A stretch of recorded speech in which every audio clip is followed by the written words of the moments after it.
है ये विज्ञान और मापन पार्ट 3 है। भौतिक राशि के बारे में तो समझ चुका है, कोई शंका नहीं न है। बोलो तो मिट्टी एक भौतिक राशि है। सॉइल मिट्टी नहीं। क्यों नहीं है? इसलिए नहीं है क्योंकि मिट्टी को हम नहीं माप सकते हैं। अगर पूछा जाए क्यों नहीं माप सकते हैं तो मिट्टी का द्रव्यमान निकाल सकते हैं। अगर मान लो किसी बर्तन में मिट्टी है, इसमें मान लेते हैं मिट्टी भरी हुई है, तो पूछा जाएगा मिट्टी एक फिजिकल क्वांटिटी यानी भौतिक राशि है तो नहीं है। क्यों नहीं है? इसलिए नहीं है क्योंकि सिर्फ मिट्टी को हम लोग नहीं माप सकते हैं, बल्कि मिट्टी का द्रव्यमान, इस बर्तन में कितना मिट्टी है, इसका द्रव्यमान कितना है, 5 किलोग्राम है कि 10 किलोग्राम है ना। तो मिट्टी के द्रव्यमान को हम लोग माप सकते हैं जो 5 किलोग्राम है या 500 ग्राम है। तो द्रव्यमान को मापा जाता है। मिट्टी के द्रव्यमान को मास इसका इंग्लिश होता है, तो द्रव्यमान हो गया भौतिक राशि। समझ रहा है ना। फिर इसमें कितना मिट्टी है तो मान लो 5 किलोग्राम, तो इस मिट्टी का आयतन कितना है, तो जिस बर्तन में मिट्टी है उसका आयतन निकाल लो। मान लो इसका 5 घन सेंटीमीटर है तो मिट्टी का आयतन मापा जाएगा, तो आयतन हो गया फिजिकल क्वांटिटी। फिजिकल क्वांटिटी भौतिक राशि के बारे में कोई संदेह नहीं रह गया जो क्या है। अब इसके बाद आगे की बात समझो। मानक माप स्टैंडर्ड मेजरमेंट किसे कहते हैं? तो किसी भी भौतिक राशि की ऐसी माप जो संपूर्ण विश्व में मान्य हो। मान्य का अर्थ क्या हुआ? माना जाता हो। किसी भी भौतिक राशि, जितने भौतिक राशि है, प्रत्येक भौतिक राशि की ऐसी माप जो संपूर्ण दुनिया में माना जाता है, तो ऐसी ही माप को उस भौतिक राशि का स्टैंडर्ड मेजरमेंट, मानक माप कहते हैं। अब जैसे मान लो समय का स्टैंडर्ड मेजरमेंट सेकंड है, मिनट है, घंटा है। अगर इंडिया में 1 मिनट बराबर 60 सेकंड होता है तो दुनिया के किसी भी देश में 1 मिनट बराबर 60 सेकंड ही होगा ना।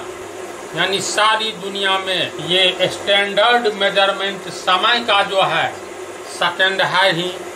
इसके बाद मिनट, 60 सेकंड को 1 मिनट कहेंगे कहीं भी पृथ्वी पर। ऐसी बात नहीं है जो आधी पृथ्वी पर 70 सेकंड का 1 मिनट है तो बची हुई आधी पृथ्वी पर 60 सेकंड का। समझ रहा है? स्टैंडर्ड मेजरमेंट, मानक माप, ऐसी माप जिस माप को दुनिया मानती है। किसी भी भौतिक राशि की ऐसी माप जो माप संपूर्ण दुनिया में एक समान है। अगर हम लोग बल के लिए, बल की माप होती है न्यूटन, तो इंडिया में बल की माप के लिए प्रयोग किया जाएगा फोर्स, इसका इंग्लिश होता है। इसका मेजरमेंट, इसकी माप न्यूटन इंडिया में होगा, तो संपूर्ण पृथ्वी पर बल का माप न्यूटन होगा। जैसे मान लो विद्युत धारा, विद्युत धारा को हम लोग किसमें मापते हैं? तो एम्पियर में। आगे चल करके ये सब बतलाएंगे। अब लंबाई लो, लंबाई का मानक माप सेंटीमीटर, मीटर, किलोमीटर, इंच, ये सब होता है ना। मान लो हमारे देश में 100 सेंटीमीटर 1 मीटर होता है ना जी। इसका मतलब नेपाल में 99 सेंटीमीटर 1 मीटर नहीं न होगा, वहाँ भी 100 सेंटीमीटर 1 मीटर होगा।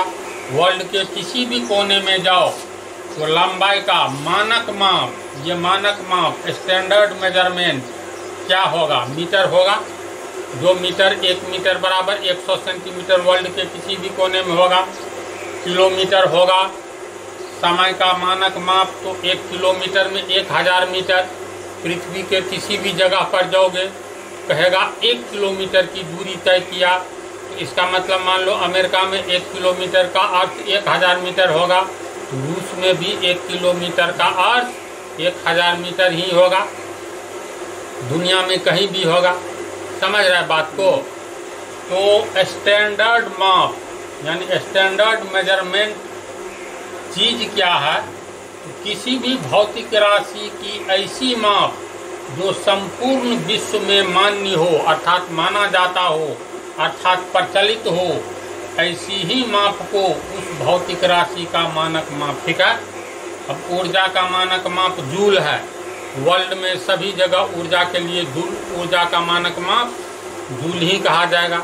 समझ रहा है बात? अब जैसे आयतन के लिए लीटर का भी प्रयोग किया जाता है, तो 1 लीटर बराबर 1000 घन सेंटीमीटर होता है। तो ये संपूर्ण पृथ्वी पर न होगा। 1 लीटर तो पेट्रोल इंडिया में लोगे या विश्व के किसी भी कोने में लोगे, तो 1 लीटर किसी भी दृष्टिकोण से कहीं भी एक जैसा आयतन वाला होगा। 1 लीटर पेट्रोल तो इंडिया में खरीदो तो पर भी उतना ही मिलेगा जितना 1 लीटर रूस में खरीदोगे। मानक माप, जिस माप को सारी दुनिया मानती है, जो माप संपूर्ण दुनिया में प्रचलित है, किसी भी भौतिक राशि का मानक माप संपूर्ण दुनिया में एक समान होता है। समझ रहा है? इस टॉपिक को समझा? इसी में फिर और कुछ बतलाएंगे कहाँ कहाँ क्या प्रचलित था पहले। इसके बाद जो है संपूर्ण दुनिया में SI पद्धति चलता है, इसी चैप्टर में है। इसको कंसेप्ट बना इसका। सेकंड क्वेश्चन, मात्रक, इसका इंग्लिश होता है यूनिट, किसे कहते हैं? किसी भी भौतिक राशि के मानक माप, हर एक भौतिक राशि का मानक माप होगा ना। जैसे बल के लिए फोर्स का मानक माप न्यूटन होता है। आगे चल करके बतलाएंगे कैसे होता है। लंबाई का मीटर होता है। तो किसी भी भौतिक राशि के स्टैंडर्ड मेजरमेंट, मानक माप को उस भौतिक राशि का मात्रक कहा जाता है। परिभाषा समझ में आ रही है? जैसे देखो, बहुत सारा भौतिक राशि है, जो जो चैप्टर आगे बढ़ता जाएगा पता चलता जाएगा। तो कोई भी भौतिक राशि हो, हर एक भौतिक राशि का अपना मानक माप होता है और वही मानक माप उस भौतिक राशि का मात्रक या यूनिट कहलाता है। जैसे लंबाई के लिए हम लोग मानक माप के रूप में मीटर का प्रयोग करते हैं। सारी दुनिया मीटर को लंबाई की माप के लिए प्रयोग करता है। तो इसका अर्थ है लंबाई का मानक माप मीटर है। तो कोई पूछे यही मीटर हो गया अब लंबाई का यूनिट या मात्रक। समझा? द्रव्यमान, इसका मानक माप किलोग्राम है। कोई पूछेगा द्रव्यमान का यूनिट क्या है, तो तुरंत याद करना उसका मानक माप क्या है, तो किलोग्राम। तो द्रव्यमान का यूनिट हो गया किलोग्राम। समझ रहा है? समय का मानक माप सेकंड है। तो कोई पूछेगा समय का मात्रक या यूनिट क्या है, तो सेकंड होगा। ठीक है। विद्युत धारा, इलेक्ट्रिक करंट जो तार में प्रवाहित होता है, तो हम लोग कहेंगे कितना एम्पियर धारा पर विद्युत धारा प्रवाहित हो रहा है, 10 एम्पियर की 20 एम्पियर। विद्युत धारा का मानक माप है एम्पियर। तो इसका अर्थ है विद्युत धारा को हम लोग विद्युत धारा का मानक माप एम्पियर है। तो इसका अर्थ हुआ विद्युत धारा का यूनिट या मात्रक एम्पियर कहलाएगा। समझा? अब ये अलग बात है जो 1 मीटर किसे कहते हैं। मानक माप ही वस्तुतः यूनिट या मात्रक कहलाता है। लंबाई का मानक माप मीटर, इसका मतलब लंबाई का मात्रक या लंबाई का यूनिट हो गया मीटर। द्रव्यमान का यूनिट हो गया किलोग्राम। समय का यूनिट हो गया सेकेंड। विद्युत धारा का यूनिट हो गया एम्पियर। याद रहेगी बात? अच्छी तरह समझ रहा है? अब ये 1 मीटर किसे कहते हैं, तो जस्ट इसको हम बतला देते हैं। जैसे 1 सेंटीमीटर किसे कहते हैं, तो 1 मीटर के 100वें भाग को 1 सेंटीमीटर कहते हैं। 100 सेंटीमीटर होता है ना 1 मीटर।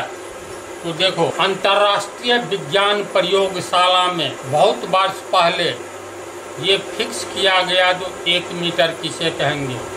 अगर दुकान में जाओगे तो मान लो यहाँ से लेकर के यहाँ तक की दूरी को 1 मीटर कहते हैं। इस दूरी को विश्व में इसी दूरी के बराबर का लोहा का छड़ ले लिया जाएगा। पूरे दुनिया में यहाँ से लेकर के यहाँ कितनी दूरी को हम लोग 1 मीटर कहेंगे, यह इंटरनेशनल लेवल पर, अंतर्राष्ट्रीय लेवल पर यह फिक्स कर दिया गया है और मान लिया गया है जो यहाँ से लेकर के यहाँ तक की लंबाई को हम लोग 1 मीटर कहेंगे।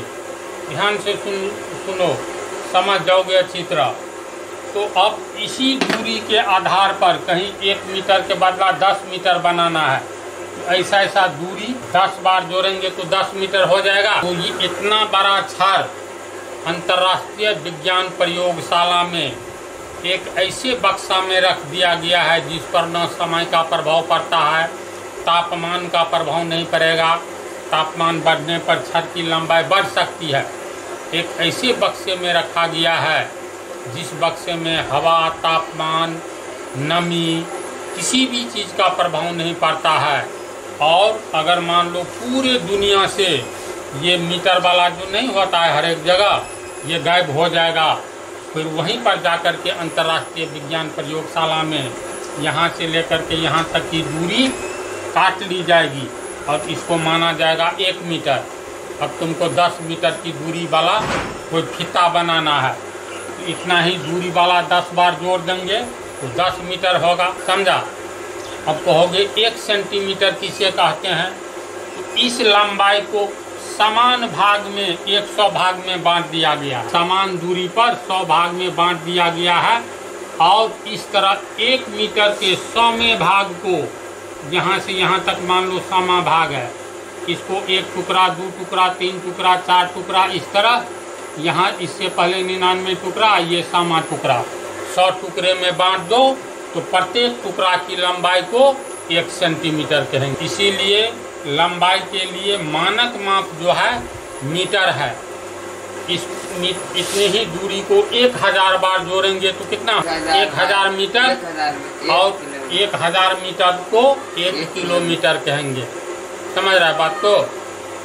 तो लंबाई का मानक माप हो गया मीटर, अर्थात लंबाई का यूनिट यानी मात्रक हो गया मीटर।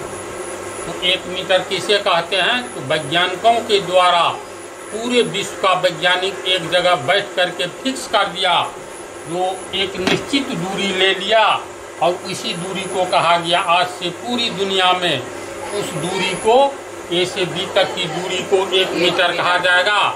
तब 1 सेंटीमीटर किसको, इसको 100 समान भाग में बांट करके प्रत्येक भाग को 1 सेंटीमीटर कहा गया, है ना। इसी तरह आओगे किलोग्राम, ये द्रव्यमान का मात्रक यूनिट हो गया किलोग्राम। 1 किलोग्राम किसको कहेंगे, तो इसके लिए एक पिंड ले लिया गया, मान लिया गया इस पिंड, यह पिंड 1 किलोग्राम का है, मान लिया, और ये भी अंतर्राष्ट्रीय प्रयोगशाला में सुरक्षित रखा हुआ है। अब इस पिंड को 1000 भाग में बांट दिया गया समान भाग में, और प्रत्येक भाग को 1 ग्राम कहा गया। अगर दुनिया का सब 1 किलोग्राम वाला बाट जो है खो जाएगा तो अंत में उसी विज्ञान प्रयोगशाला में जाएगा और इतना ही द्रव्यमान वाला तौल करके अलग कर लेगा, इसको 1 किलो कहा जाएगा। अब कहोगे 2 किलो वाला कैसे बनाएगा, लोहा का ये जो वजन वाला होता है 2 किलोग्राम का होता है ना तौलने वाला, तो इसको माप करके ये हो गया 1 किलोग्राम। तो इतना ही बड़ा, इतनी ही भारी 2 ठो 1 ठो और तौल लिया जाएगा और दोनों को मिला करके मिला देंगे तो 2 किलोग्राम का ये बाट तैयार हो जाएगा, जिसको बैठखारा कहते हैं। 2 किलोग्राम सब्जी लोगे तो 2 किलो चढ़ाता है ना लोहा वाला। अब 5 किलोग्राम का बनाना है तो ऐसा 5 ठो पिंड ले लिया गया समान द्रव्यमान वाला, सबको पिघला करके 1 बना दिया गया, या हो गया 5 किलोग्राम वाला, ठीक है। तो मात्रक समझ गया, यूनिट। अब सीधे पूछा जाएगा द्रव्यमान का यूनिट क्या होता है, तो किलोग्राम। लंबाई का यूनिट मीटर। मानक माप हो गया या मात्रक हो गया। समय का सेकंड, 1 मीटर किसे कहते हैं, एक निश्चित दूरी वैज्ञानिकों को द्वारा निर्धारित किया गया जिसे 1 मीटर कहा जाता है।